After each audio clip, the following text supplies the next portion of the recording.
semuanya, selamat datang di Link Space Podcast by Link Productive. Hari ini kita sudah bersama Pak Giri lagi ya Pak. Iya. Nah, kita akan membahas topik yang seru sih, karena dia tuh seperti apa ya? Ada positif, tapi juga ada isu-isu yang kurang enaknya gitu Pak. Padahal dia brandingnya itu positif, yaitu tentang tema praktik greenwashing, tantangan transparansi dalam bisnis berkelanjutan. Nah, mungkin ini sih Pak, mau nanya nih, mungkin teman-teman juga belum paham apa itu greenwashing ya. Taunya mungkin washing aja gitu, mencuci gitu kan. Nah, apa sih Pak greenwashing itu? Dan praktiknya itu contohnya itu seperti apa gitu, dan kenapa itu tuh berbahaya gitu loh, kurang baik gitu Pak. Iya, dalam bisnis ya berarti Iya, ya? dalam bisnis. Iya, ini kalau greenwashing itu bagi yang baru denger ya, sebetulnya gampangannya gini ya, kita kan punya usaha nih, kayak usaha itu kan sekarang sudah punya isu bahwa lingkungan itu menjadi salah satu isu yang paling utama. Jadi tambah lagi yang namanya usaha itu kan base-nya kebanyakan produksi kan, manufaktur. Iya. Nah, dia butuh mesin-mesin pasti. Nah, mesin-mesin itu pada saat ini masih menggunakan bahan bakar yang belum ramah lingkungan lah, kita bilang kayak gitu, kebanyakan.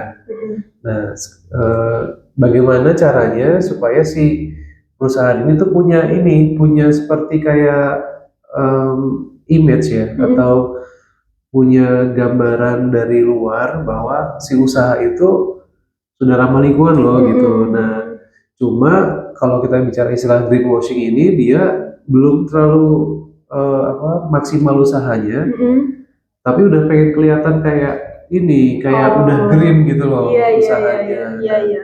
Makanya kita itu harus ya tadi ya pintar-pintar lah ya, bahwa kalau kita lihat dari luar perusahaan itu sudah green, ya kita analisa lagi gitu, apakah sudah green atau belum. Nah, kalau belum berarti itu dinamakan sebetulnya adalah greenwashing gitu ya.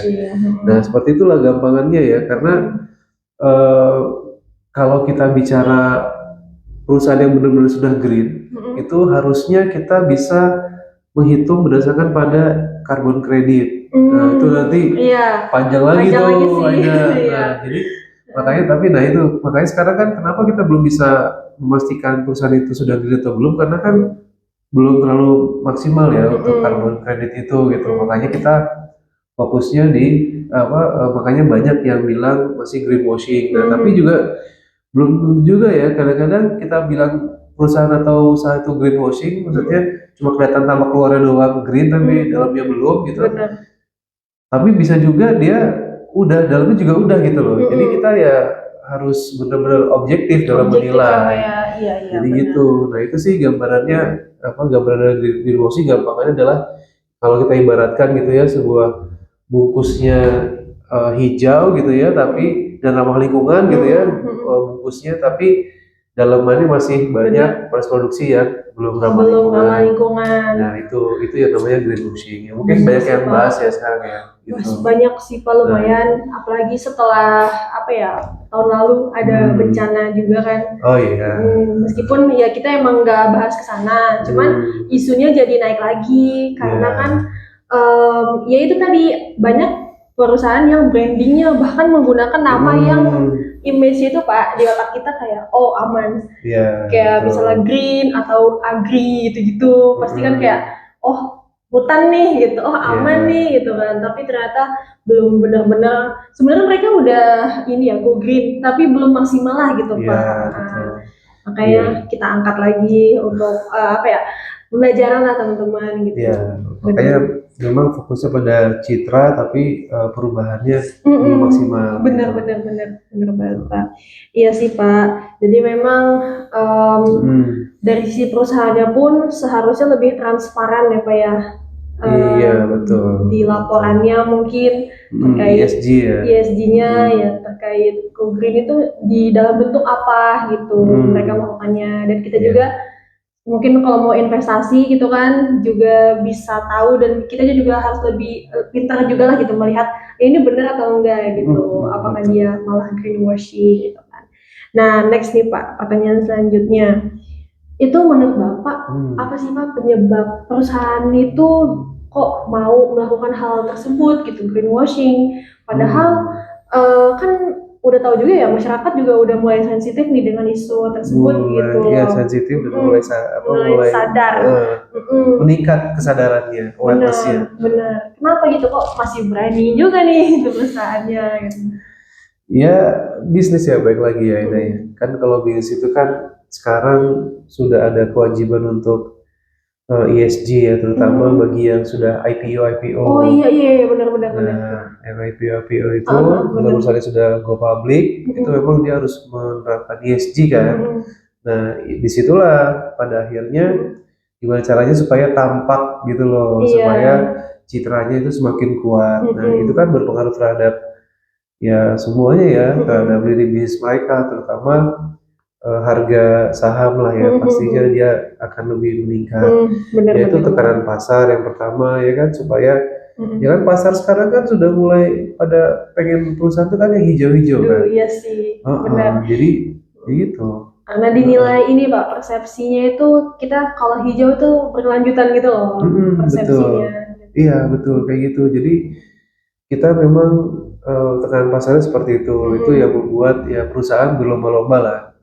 Ya memang mereka mungkin baru mulai ya, mungkin atau enggak baru berusaha ya. Memang tetap harus ditingkatkan terus gitu loh maksudnya. Jadi dalam proses ini kita juga bisa ya saling mengingatkan aja lah. Misalkan kita punya kesempatan untuk bisa ngobrol dengan perusahaan tersebut ya saling ini aja diskusi supaya sama-sama enak kan, karena kan kita kan sekarang itu isu lingkungan udah nomor 1 kan, jadi ya sama-sama saling terbuka gitu. Jadi jangan sampai kita di sini kan negatif-negatifan gitu kan. Ya kan, yang di dalam perusahaan juga bisa terima masukan ya kan, kalau masih belum maksimal ya, karena nggak ada yang sempurna kan Aida. Semuanya kan butuh untuk perbaikan secara continuous improvement ya, berkelanjutan terus menerus perbaikan. Ya itu supaya greenwashingnya lama-lama hilang gitu, citra-citra itu. Nah, terus juga yang paling susahnya itu kan sekarang biaya untuk lingkungan itu kan mahal ya. Iya sih. Nggak murah loh. Bener, lebih mahal. Iya kan, untuk gimana caranya kita bisa mengelola limbahnya, karena juga sumber polusinya. Kalau misalkan kita punya mesin yang udah terlanjur punya bahan bakar yang nggak ramah lingkungan, polusi juga nggak ramah lingkungan, terus mau gimana coba? Iya, nggak bisa cepat-cepat diubah. Nah, terus untuk sekarang misalkan ada carbon credit kan, kalau misalnya belum bisa berubah kan harus menambahkan suatu hal yang positif kan ya, supaya dia balance. Nah, supaya nggak dianggap greenwashing tadi. Nah, untuk menambahkan itu misalkan nanam pohon sebanyak berapa ratus ribu misalkan di area sekitarnya dia. Nah itu kan juga lumayan tuh biaya-biayanya gitu ya. Nah kayak gitu-gitu ya memang jadi kendala juga. Makanya nggak bisa serta-merta langsung membalikan dia taruh tangan gitu loh, semudah itu gitu, nggak mungkin gitu. Gitu. Iya sih Pak. Jadi biaya itu lumayan pengaruh besar. Itu yang kedua itu. Terus yang ketiga ya pasti ada ini ya Pak, pengawasan yang kurang. Bukan kurang ya kalau saya bilang ya, mungkin kelewat. Bukan itu. Mungkin kalau menurut saya gitu lah ya. Sekarang itu kan aturan ini kan baru ya, kalau nggak salah tuh kita yang adanya carbon trading itu loh, itu kan baru kan ya kalau nggak salah tuh. Nah kemungkinan ini masih baru untuk menerapkannya itu belum maksimal. Kadang-kadang aturan baru kan harus disertai dengan cara-cara implementasi pengawasan yang sudah ada standar SOP-nya kan. Nah mungkin itu masih belum terlalu maksimal, makanya butuh proses. Terus yang keempat ya, memang konsumen sudah meningkat awareness-nya, tapi mungkin tingkat kritisnya masih harus tingkatin lagi. Baru sadar dulu Pak, sadar. Cuman belum yang kritis gitu. Betul. Baru kenalan. Nah kalau kita bicara kesadaran konsumen ya, ini kan kita kan bicara tuh ada dua ya, antara perusahaan dengan masyarakat ya, mungkin ya bisa bilang masyarakat atau konsumen. Nah kita kan juga ada tuh ya, namanya di daerah Mendaksa ya, betul, Merak. Nah itu ada salah satu masyarakat yang dia itu bisa mengolah lingkungan mengolah limbah. Wah, iya benar. Limbah lingkungan gitu ya. Limbah apapun sih itu Pak. Benar. Nah, untuk menjadi sebuah produk yang bernilai. Waktu itu Ibu Iva kesini Pak. Nah, iya, itu dia. Menceritakan. Jadi kalau di desa itu tuh bukan cuma limbah organik, anorganik pun bisa diolahnya. Entah tiba-tiba jadi lilin, tiba-tiba jadi kain gitu loh Pak. Kreatif banget. Bahkan dia itu juga sudah bekerja sama dengan PLTU ya Pak ya. PLTU yang memang sudah berkomitmen untuk mengubah bahan bakar untuk penerangan listrik gitu ya, menjadi ramah lingkungan menggunakan limbah dari sampah. Sedang dikembangkan ya Pak ya. Nah itu yang tadi saya bilang tadi, kalau dia belum bisa merubah proses produksi bahan bakar, proses produksinya, nggak mungkin tuh batu bara kan di sana. Nggak mungkin berubah kan secara cepat.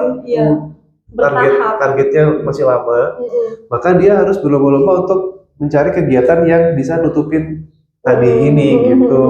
Ya salah satunya tadi kolaborasi dengan Ibu Iva Desa Mendaksa. Benar sih. Dan ini luar biasa di kegiatannya kalau menurut saya. Iya. Gitu. Bener sih Pak. Iya.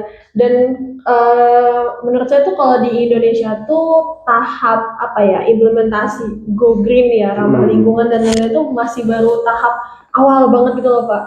Karena saya aja kuliah skripsi itu sebenarnya diarahkan untuk membahas tema tentang Go Green itu, tentang apa misalnya green sukuk lah gitu, green apa, pokoknya yang hijau-hijau gitu kan. Tapi cuman karena sumbernya belum terlalu banyak, terbatas ya, kalaupun ada berbayar lah gitu kan, dan saya nggak ngambil itu. Terus juga waktu saya magang juga di salah satu perusahaan itu ya sama ditekeninnya harus ESG. Bahkan kemarin ini saya apply harus ada ESG juga, ESG terus yang dikulik-kulik, sementara kayak sumbernya itu belum terlalu banyak gitu ya Pak ya. Makanya implementasinya juga di perusahaan, di masyarakat kalau misalnya masih kurang sempurna tuh kayaknya emang wajar ya Pak tahapannya. Yang paling penting adalah ini tingkat keinginan untuk merubah itu tetap harus kuat. Itu aja. Nah, terus dari kitanya juga sebagai di luaran itu mendukung juga tuh. Ya pokoknya semua kolaborasi lah sekarang gitu. Jadi kalau semuanya meningkat kesadarannya kan enak ya. Itu contohnya kayak di sana tuh ya, di PLTU Suralaya. Bu Iva tadi itu. Namanya PLTU, saya lupa namanya Pak. Indonesia Power ya, PLTU Suralaya. Itu contoh yang sangat bagus gitu. Oke Pak. Gitu. Nah, saya mau nanya sih Pak. Mungkin teman-teman juga udah sering dengar, cuman mungkin agak bingung bedanya apa. CSR itu kan emang perusahaan kan ya, bagian dari perusahaan. CSR atau CSR lah ya kalau bahasa Inggrisnya, sama ESG itu tuh kayak maksudnya satu kesatuan atau apa ya Pak? Maksudnya kayak apakah CSR itu bagian dari ESG gitu atau sebaliknya gitu? Sebetulnya kalau ESG itu kan luas ya dia. Dia kan kalau CSR itu sebetulnya bagian dari ESG sebetulnya. Salah satu komponennya lah gitu. Nah, yang memang yang paling kita bisa bedakan adalah kalau CSR itu dia program sosialnya si perusahaan. Nah, program sosialnya perusahaan itu memang sekarang itu harus diarahkan terhadap lingkungan juga. Nah, jadi maksudnya gini, CSR itu mendukung ESG yang lebih bagus. Maksudnya gitu, karena ESG kan luas tuh. ESG itu kan mencakup seluruh komponen proses bisnis perusahaan. Kalau CSR itu kan hanya bagian kecilnya. Nah, cuma CSR yang terbaru sekarang itu harus dorong untuk ke arah ESG tadi, tentang lingkungan, tentang sosialnya. Bahkan sekarang itu sampai kepada adanya SROI itu ada CSR-nya, social return on investment-nya. Itu harus ada. Jadi supaya bisa diukur nih dampak terhadap lingkungannya seperti apa, sosialnya, dan juga tata kelolanya seperti apa ya kan, governance-nya gitu. Nah itu yang bisa diukur gitu. Sekarang seperti itu ya. Semuanya diukur lah gitu aja pokoknya. Semuanya diukur. Gitu. Itu sih kalau ditanya ya mengenai CSR bedanya apa sama ESG. Dan ESG itu adalah syarat untuk perusahaan ya, terutama yang sudah IPO untuk bisa mengeluarkan laporan itu. Itu mungkin kalau pernah dengar ya. Benar banget. Dan ESG itu juga luar biasa itu penyusunan laporannya tuh komprehensif. Kan udah lihat ya? Sekilas ya. Bacanya juga tebal-tebal gitu ya. Males saya bacanya sebenarnya, soalnya itu panjang banget Pak. Terus kalau misalnya mungkin kita awam, kita tuh juga nggak paham gitu tuh itu apa. Sih. Ya itu kalau mau lihat perusahaan secara ini ya, keseriusan dia dalam tadi ya greenwashing itu ya bisa dilihat dari ESG-nya sebetulnya. ESG-nya. Ya kan, benar nggak? Iya. Dari ESG, laporan ESG-nya. Iya. Itu laporan ESG-nya. Dan sebenarnya ESG itu juga tujuannya tuh berkelanjutan gitu ya Pak ya. Iya, betul. Tujuan akhirnya tuh apa yang kita lakuin tuh tujuannya adalah untuk supaya bisnis kita berkelanjutan gitu. Iya, yang berkelanjutan itu artinya ya tadi jangka panjang. Jangka panjang maksudnya ramah lingkungannya gitu loh kan. Semuanya itu kan dunia ini kan harus bisa berlangsung gitu kan. Kita bicara dunia ya. Dunia itu bisa berlangsung asalkan lingkungannya kan terjaga kan, baik kan. Iya. Kalau enggak ya kita gimana gitu. Ya yang tadi sampaikan di awal tadi mulai ada bencana. Berita terbaru Aida di Jakarta Utara sana yang kita bahas waktu itu tembok itu udah mulai ada lagi katanya, lebih dampaknya lebih gede kena ombak atau apa. Tadi saya baca tadi barusan. Saya belum baca itu Pak. Baru banget tadi itu, makanya itu kalau bocor ini Monas banjir. Katanya banjir sampai Monas. Iya, betul. Karena bisa kelihatan loh kalau kita lihat perbatasannya tembok yang gede itu sama laut sama daratannya, ini kayak gini loh dampaknya. Lautnya segini loh. Ini cuma kebantu sama temboknya. Iya, deh itu. Dan itu langsung jalan raya, bayangin. Ya, ada. Ada ya. Itu betul. Iya kayak gitu. Nah, itu kan artinya bisnis kita bisa jadi nggak sustain kan kalau kayak gitu. Terancam ya Pak. Bareng-bareng lah kita sekarang gitu kan. Jadi nggak ada di sini kita nggak ada saling menyalahkan, tapi bareng-bareng aja gitu untuk ke arah situ. Betul banget sih Pak. Karena pada intinya ya kita menerapkan di perusahaan, menerapkan ESG juga untuk dia sendiri, untuk perusahaan itu sendiri gitu supaya sustain dan gak merugikan masyarakat juga. Secara khususnya untuk perusahaan, tapi umumnya nanti seluruhnya dampak untuk masyarakat luas lah gitu. Bener banget sih Pak. Karena greenwashing gitu ya. Karena memang minusnya dari industrialisasi itu ya itunya limbahnya.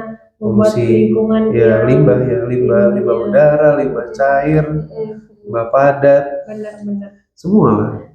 Ada konsekuensinya. Benar banget tuh. Ya tinggal kita pintar-pintar aja sebagai seluruh stakeholder ya dari masyarakat semuanya ya sama-sama saling dukung lah gitu. Tadi itu kolaborasi tadi bagus. Iya benar sih Pak. Yang di sana itu Bu Iva. Dan sebenarnya juga CSR ya, penyaluran ke UMKM itu juga masuk ESG kan Pak, karena kan betul ya bisa ESG juga. Meskipun nggak ada dampak lingkungan hijau-hijaunya, karena kan biasanya ESG itu identik dengan hijau gitu kan, harus hijau gitu. Tapi ada dampak sosial ya. Nah itu dampak sosialnya, jadi Pak? Memberdayakan. Sebetulnya juga bisa Aida dikaitkan dengan lingkungan. Jadi contohnya misalkan kita pendampingan UMKM, terus dimasukkan tuh si UMKM itu harus bisnisnya harus hijau, gitu bisa kayak gitu. Contohnya misalkan kemasannya jangan pakai plastik lagi, kita arahkan gitu. Jadi kayak gitu-gitu tuh bisa sebetulnya dibuat untuk didesain untuk bisa ke arah secara ESG secara keseluruhan. Bisa banget sih Pak. Bahkan saya tuh pernah waktu itu nemenin temen saya skripsian tentang green manufacturing. Nah, tapi dia tuh targetnya UMKM Pak, bukan besar-besar kayak Nestle lah, Danone yang emang suka branding gitu kan. Targetnya UMKM. Dan ternyata untuk skala UMKM itu nggak apa-apa untuk nggak memulai dari misalnya kemasannya harus nggak plastik gitu Pak. Tapi ternyata indikatornya itu bisa dimulai dari hemat listrik. Dan yang kita kecil-kecil kemarin apa namanya Pak? Pembuangan sampahnya udah di mana gitu. Dipilih nggak gitu. Kalau dipilih itu udah masuk penilaian. Betul banget. Bahkan sampai hal kecil itu apa ya, satu lagi tuh ada di indikator itunya lah gitu penilaiannya itu Pak. Dia tuh misalnya apa minyak gitu atau apa diolah lagi. Nah kayak gitu Pak. Itu tuh udah termasuk green manufacturing gitu. Betul Aida. Gitu kayak gitu.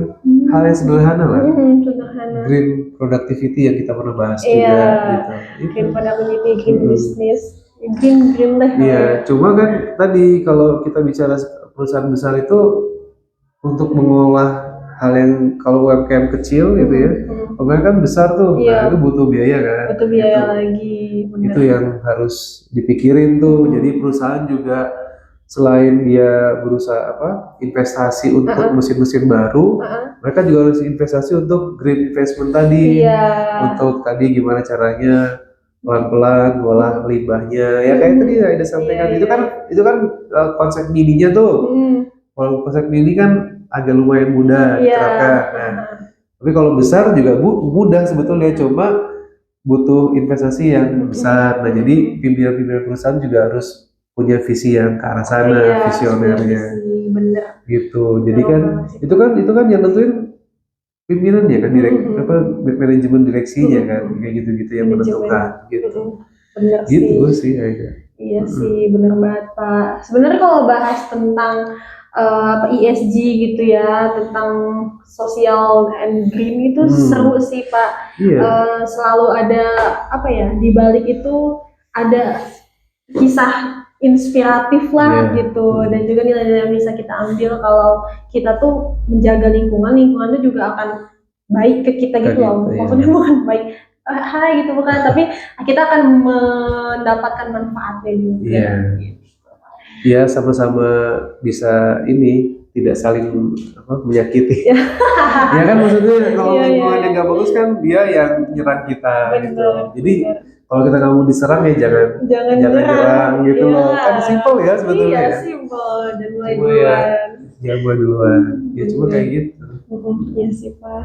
Oke deh Pak, untuk hari ini seperti itu saja pertanyaannya. Ya kenapa? Udah. Ya, aku mau ada lagi. Kalau ada lagi boleh, nanti tinggal di-cut aja. Udah cukup. Oke, kalau gitu bahas next ini aja ya. Next day. Asik.